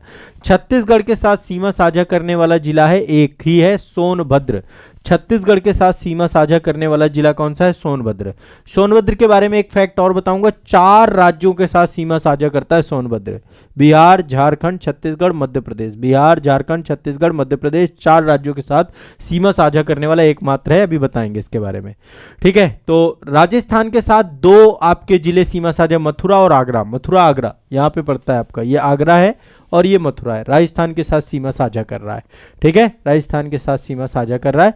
बाकी हरियाणा के साथ मथुरा, अलीगढ़, गौतम बुद्ध नगर, बागपत, शामली, ये सारे सीमा साझा कर रहे हैं इससे, ठीक है। इसके बाद आगे चलते हैं। झारखंड के साथ सीमा साझा करने वाला एक ही राज्य है, सोनभद्र, ठीक है। हिमाचल प्रदेश के साथ बहुत छोटी सी सीमा लगती है और सहारनपुर के साथ सीमा साझा करता है। हिमाचल प्रदेश बहुत छोटी सी है सहारनपुर के साथ। नेपाल के साथ सीमा साझा करने वाले 7 जिले हैं। ये पूरा तराई रीजन लगता है आपका नेपाल के साथ। 7 जिले हैं, बहराइच, पीलीभीत, सिद्धार्थनगर, लखीमपुर खीरी, महाराजगंज, श्रावस्ती, बलरामपुर। देखिए महाराजगंज, ठीक है, महाराजगंज, सिद्धार्थनगर, बलरामपुर, श्रावस्ती, बहराइच, ठीक है, यह है लखीमपुर खीरी और यह है आपका पीलीभीत। फिर से एक बार मैं बता दे रहा हूं, बहराइच, पीलीभीत, सिद्धार्थनगर, लखीमपुर खीरी, महाराजगंज, श्रावस्ती, बलरामपुर, ठीक है। नेपाल से भी बहुत सारे बच्चे संस्थान में पढ़ते हैं, कई सारे स्टूडेंट हैं जो कि नेपाल से भी हैं, नेपाल बॉर्डर से भी हैं। कुछ बच्चे ऐसे हैं जो लखीमपुर खीरी में दुधुआ नेशनल पार्क में भी कुछ रहते हैं, जैसे आपका थारू जनजाति से जिनका संबंध है। कुछ बच्चे ऐसे भी हैं जो थारू जनजाति से हैं, वो भी संस्थान में पढ़ते हैं। 1-2 बच्चे आके मिल भी चुके हैं मुझसे। ये मेरा सौभाग्य है, आप लोग पढ़िए। मेरी पूरी कोशिश रहेगी कि मैं हमेशा आप लोगों के लिए आऊँ। एक स्टूडेंट हैं वो लगातार हमेशा जो है वो झारखंड के हैं और वो हमेशा कहते हैं कि कमेंट करेंगे, तो बहुत शुक्रिया अदा करते हैं। वो भी जनजातीय क्षेत्रों से हैं। देखिए मेरा एक सपना है, मैं चाहता हूं कि भारत में जो जनजातीय बहुल क्षेत्र हैं उनके छात्रों को मैं पढ़ाऊं, ठीक है। ये मेरा खुद का विज़न है। मैं चाहता हूं कि ट्राइब्स एरिया में जिस तरीके से मीणा जनजाति के लोग ज़्यादा से ज़्यादा लोग IAS और PCS में आज के टाइम पे आपको देखेंगे, वैसे ही मैं चाहता हूं उत्तर प्रदेश में भी जो जनजातीय बहुल क्षेत्र हैं, चाहे वो थारू जनजाति हो या हमारी बहुत सारी जनजातियां हैं। यहाँ पे मैंने जनजातियों की लिस्टिंग पूरी की पूरी बनाई है। मैं यहाँ पे कुछ जनजातियां बता रहा हूँ। उत्तर प्रदेश में गोंड समूह की जनजातियां रहती हैं, बुक्शा, थारू, राजी, जौनसारी, बैगा, खारवार, ऐसे कई सारी जनजातियां रहती हैं। तो जो जनजातियां हैं इनको पढ़ाया जाए, है ना, इनको आगे प्रमोट किया जाए, बढ़े आगे, उस दिशा में मैं कुछ प्रयास भी कर रहा हूँ और पढ़िए आप लोग। इसके बाद है आपका मध्य प्रदेश। मध्य प्रदेश में टोटल 11 जिले सीमा साझा करते हैं। मिर्जापुर, सोनभद्र, आगरा, इटावा, जालौन, झांसी, ललितपुर, महोबा, बांदा, चित्रकूट और प्रयागराज, ठीक है। टोटल कितने हैं आपके? 11 जिले हैं। सबसे ज्यादा जिले सीमा साझा मध्य प्रदेश के साथ ही करते हैं। मध्य प्रदेश के साथ 11 जिले, मिर्जापुर, सोनभद्र, आगरा, इटावा, जालौन, झांसी, ललितपुर, महोबा, बांदा, चित्रकूट, प्रयागराज, ठीक है, ध्यान रखिएगा। सोनभद्र जिला के सीमावर्ती 4 राज्य हैं, मध्य प्रदेश, बिहार, झारखंड, छत्तीसगढ़, ठीक है। सहारनपुर जिला से 3 आपके सीमा साझा करते हैं, सहारनपुर से। सोनभद्र से 4 जिला सीमा साझा करते हैं, सहारनपुर से 3 जिला सीमा साझा करते हैं, हिमाचल प्रदेश, हरियाणा और उत्तराखंड, ठीक है। और मध्य प्रदेश 3 तरफ से ललितपुर को घेर रखा है। ललितपुर आप देख रहे हैं, ये है आपका ललितपुर क्षेत्र। सबसे दक्षिण में आप देखेंगे, सबसे दक्षिण में वैसे तो सोनभद्र है, लेकिन ललितपुर ये पूरा देखा जाए तो मध्य प्रदेश में ही प्रवेश कर गया है ना।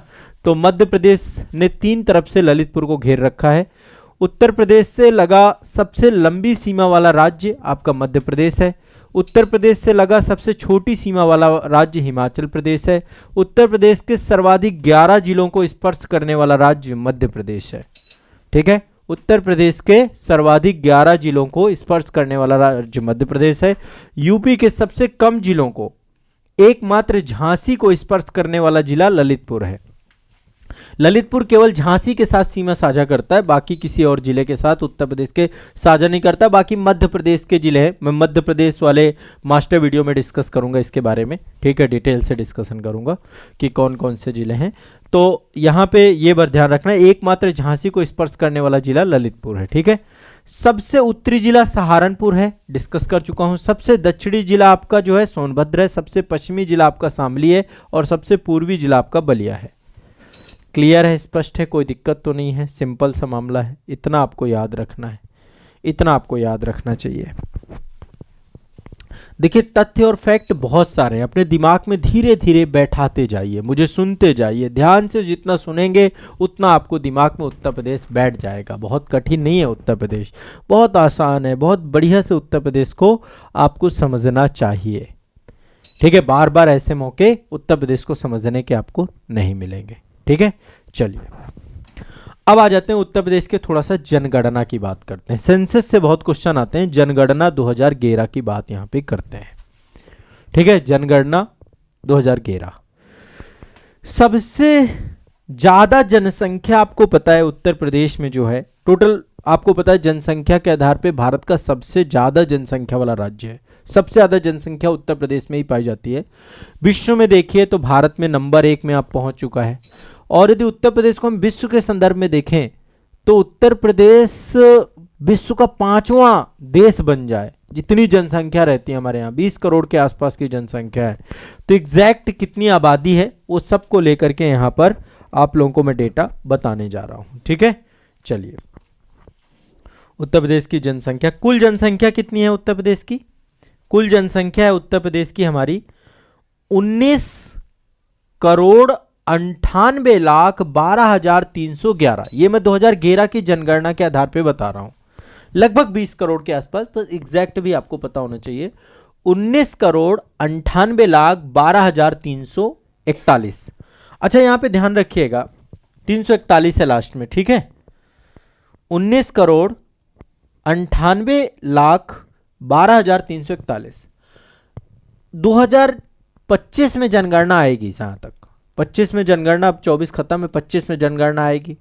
तो कंपेयर, ये जनगणना भी हमेशा प्रासंगिक रहेगी आपकी, क्योंकि आपको मतलब कंपेयर भी करेगा। भी लास्ट का मोमेंट है तो बहुत ज्यादा क्वेश्चन भी पूछे जाएंगे, तो आपको ये जनगणना 2011 वाली याद रखना है। जब 25 में जनगणना नहीं आएगी तो मैं फिर उसको अपडेट कराऊंगा, अलग से एक मास्टर वीडियो लेकर आऊंगा, वहां पे मैं पूरी 25 की जनगणना के साथ आपको नया अपडेशन दे दूंगा। आप उसके लिए टेंशन मत लीजिए, लेकिन अभी 2011 की जनगणना से ही क्वेश्चन है, इसलिए आपको इसको याद करके रखना है, इसको इग्नोर मत करना, यहां से क्वेश्चन बनते हैं। ठीक है, लिंगानुपात उत्तर प्रदेश में है 912। उत्तर प्रदेश में कितना है? 912। लिंगानुपात का मतलब होता है 1000 पुरुषों में महिलाओं की संख्या कितनी है? 912। जनघनत्व कितना है? 829। जनघनत्व कितना है? 829। दशकीय वृद्धि दर कितनी है? 20.2%। उत्तर प्रदेश की दशकीय वृद्धि दर कितनी है? 20.2%। कितनी है? 20.2%। साक्षरता दर कितनी है? 67.7%। 67.7%। साक्षरता दर कितनी है? 67.7%। 67.7%। ठीक है, पुरुष साक्षरता है 77.3%। ठीक है, महिला साक्षरता है 57.2%। महिला साक्षरता कितनी है? 57.2%। ये डेटा एग्जैक्ट याद रखना चाहिए आप लोगों को। टोटल साक्षरता 67.7% है, महिला साक्षरता आपकी 77.3% है, और वो पुरुष साक्षरता माफ करेगा, फिर से पुरुष साक्षरता ज्यादा है। टोटल साक्षरता दर कितनी है? 67.7%। मैं केवल उत्तर प्रदेश के संदर्भ की बात कर रहा हूं। भारत की जनगणना, मैंने एक जनगणना एवं नगरीकरण का 2011 का अलग से मास्टर वीडियो बना रखा है, उसको भी इस सेशन के तुरंत बाद देख लेना, मास्टर वीडियो की प्लेलिस्ट में मिल जाएगा। 67.7%। महिला जनगणना है 77.3%। वो पुरुष जनगणना है 77.3%। 77.3% आपकी पुरुष जनगणना है। महिला जनगणना है 57.2%। 57.2%। 10 की वृद्धि दर है 20.2%। अनुसूचित जाति का अनुसूचित जनजाति मतलब एससी कैटेगरी का टोटल परसेंटेज है 20.7%। अनुसूचित जनजाति बहुत कम है, 0.6% है अनुसूचित जनजाति। भारत में टोटल है 8%, भारत में टोटल अनुसूचित जनजाति यानी एसटी कैटेगरी कितनी है 8.6%। भारत में टोटल है 8.6%। उत्तर प्रदेश में है 0.6%, ठीक है 0.6%। इसके बाद आगे चलते हैं, राज्य की कुल जनसंख्या में ग्रामीण जनसंख्या कितनी है 77.7%, यानी शहरी कितनी है बहुत कम तेज। टोटल कितनी होगी शहरी जनसंख्या आपकी, नगरीय जनसंख्या 22.3% ही है मात्र। ग्रामीण जनसंख्या मतलब गांव में रहने वाली जनसंख्या ज्यादा है 77.3 है, नगरीय जनसंख्या है आपकी 22.3%। शिशु लिंगानुपात कितना है 902, वैसे लिंगानुपात कितना था 912। शिशु लिंगानुपात में 0 से 6 वर्ष के बच्चे जो होते हैं। कार्य सहभागिता दर कितनी है हमारे उत्तर प्रदेश में 32.94%, 32.94। पुरुष और महिला के कार्य सहभागिता की बात हो रही है, 32.94%, ठीक है। सर्वाधिक साक्षर जिला है गौतम बुद्ध नगर, टोटल साक्षरता दर थी 67.7%, ठीक है, जिसमें पुरुष साक्षरता थी 77.3, महिला थी आपकी 57.2%, नहीं 7%, 57.7%, ठीक है 57.7%। नेक्स्ट आगे चलते हैं, सर्वाधिक साक्षर जिला है गौतम बुद्ध नगर, सबसे कम साक्षर जिला है श्रावस्ती। यदि इसी में महिला साक्षरता की बात करें तो सबसे ज्यादा महिला साक्षरता है कानपुर नगर में और सबसे कम है श्रावस्ती में। पुरुष साक्षरता की बात करते हैं तो सबसे ज्यादा है गौतम बुद्ध नगर में और सबसे कम है श्रावस्ती में, ठीक है। ग्रामीण साक्षरता की बात करें तो सबसे ज्यादा ग्रामीण साक्षरता कहां पर है औरैया में, सबसे ज्यादा ग्रामीण साक्षरता औरैया में है, सबसे कम ग्रामीण साक्षरता श्रावस्ती में है। जनघनत्व की बात करें तो सबसे ज्यादा जनघनत्व गाजियाबाद का है, सबसे ज्यादा जनघनत्व गाजियाबाद का है, सबसे कम आपका ललितपुर का है। सबसे कम कहां का है ललितपुर का, सबसे ज्यादा गाजियाबाद का, सबसे कम ललितपुर का आपका जनघनत्व देखने को मिलता है, ठीक है। उत्तर प्रदेश का टोटल जनघनत्व कितना है 829 जनघनत्व कितना है 829, ध्यान रखिएगा। जनसंख्या सर्वाधिक कहां पर है, किस जिले में सबसे ज्यादा जनसंख्या है, प्रयागराज में, प्रयागराज में सबसे ज्यादा जनसंख्या है और सबसे कम जनसंख्या है महोबा में, सबसे कम जनसंख्या है महोबा में। सबसे ज्यादा पुरुष जनसंख्या कहां पर है इलाहाबाद में, प्रयागराज में। सबसे ज्यादा महिला जनसंख्या भी प्रयागराज में ही है, सबसे ज्यादा पुरुष सबसे ज्यादा महिला दोनों ही प्रयागराज में है। ग्रामीण शिशु लिंगानुपात सबसे ज्यादा बलरामपुर में और सबसे कम कहां पर है, सबसे कम है आपका गौतम बुद्ध नगर में, सबसे कम कहां है गौतम बुद्ध नगर में।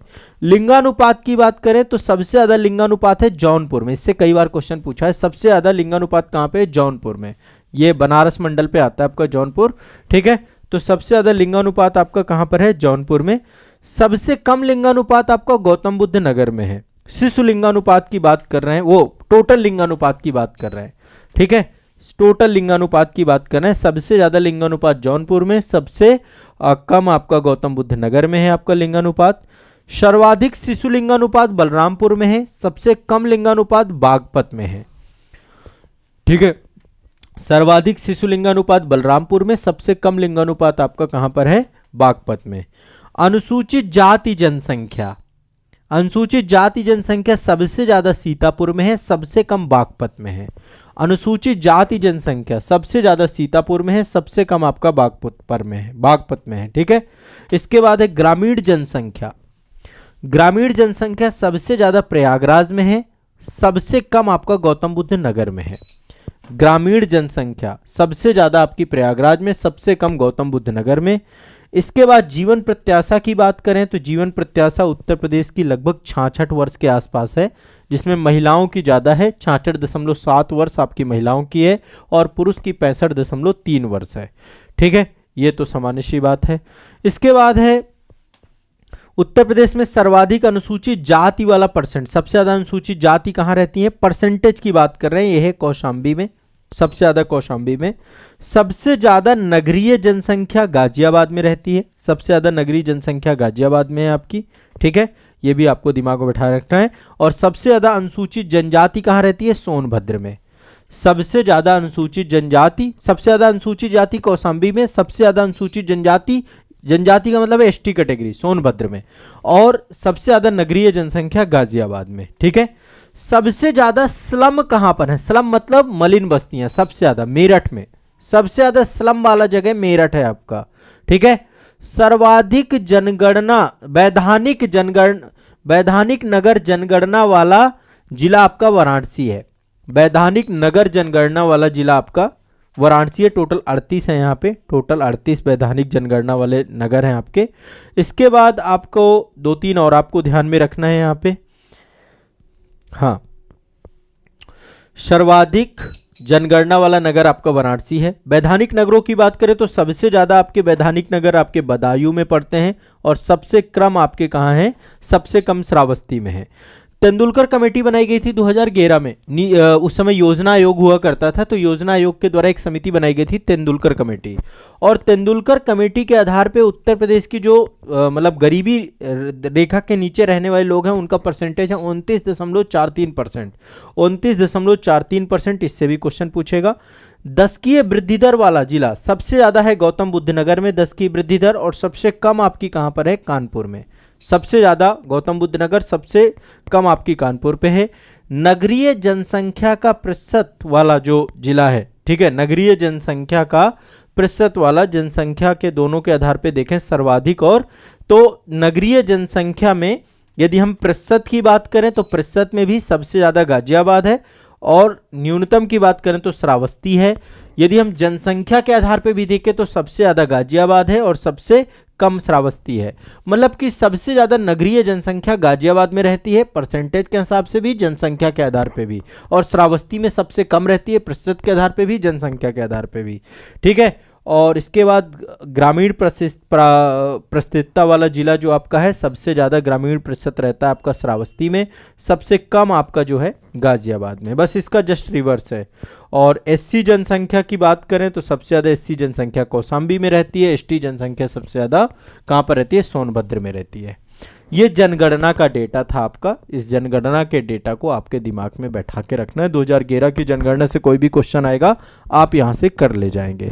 तो देखिए अभी तक क्या क्या आपने किया, क्या क्या चीजें डिस्कस हो गई हमारी। सबसे पहले हमने उत्तर प्रदेश का राजनीतिक मानचित्रण डिस्कस कर लिया, उत्तर प्रदेश का सामान्य परिचय देख लिया, उत्तर प्रदेश का नामकरण के बारे में चर्चा हो गई हमारी, उत्तर प्रदेश के सीमावर्ती जिले वगैरह इनके बारे में डिस्कशन हमारा हो गया।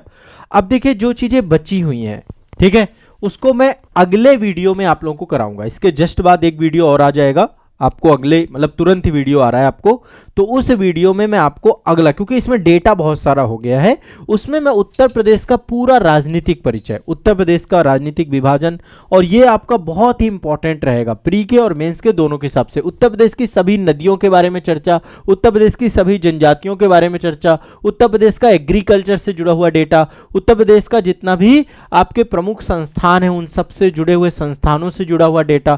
तो मतलब इसमें डेप्थ में सारे उत्तर प्रदेश से जुड़ी हुई भी बहुत सारा कॉन्सेप्ट बेस्ड टॉपिक आपका आएगा, उसके बारे में हम डिस्कस करेंगे अगले सेशन में। तो ये सेशन आप लोगों को कैसा लगा एक बार कमेंट सेक्शन में बताइएगा। इसका अगला वीडियो आपको तुरंत मैं अगले ही एक मतलब उपलब्ध करा रहा हूं दूसरे पार्ट के तौर पे। इसके बाद उत्तर प्रदेश को अभी हम मतलब एक तरीके से मान के चलिए कि आपको संपूर्ण उत्तर प्रदेश के माध्यम से मैं पूरा पेपर 5 पेपर 6 सब कुछ कवर करा दूंगा, A to Z यहां पे पढ़ाऊंगा। इसलिए सीरीज आपको लेकर चलना है, प्रारंभिक परीक्षा और मुख्य परीक्षा दोनों के दृष्टिकोण से पूरा का पूरा काम करेगी। इसलिए इस सीरीज को बिल्कुल दिमाग में बैठा के चलना और एक वीडियो को 2 से 3-4 बार देखना है। इससे क्या होगा, आपके दिमाग के फैक्ट तथ्य सब कुछ याद हो जाएंगे।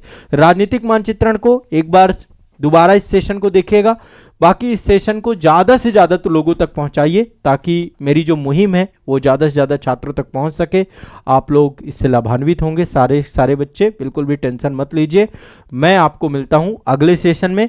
अपना फीडबैक जरूर दीजिए। जो अन्य राज्यों के बच्चे हैं आप लोग भी कमेंट करके बताइए कि आपको किस राज्य का मास्टर वीडियो चाहिए, जिसमें सबसे ज़्यादा कमेंट होंगे उसको मैं सबसे पहले लेके जाऊंगा। ठीक है, अब मिलते हैं उत्तर प्रदेश राज्य विशेष के अगले मास्टर वीडियो के अंक में। धन्यवाद।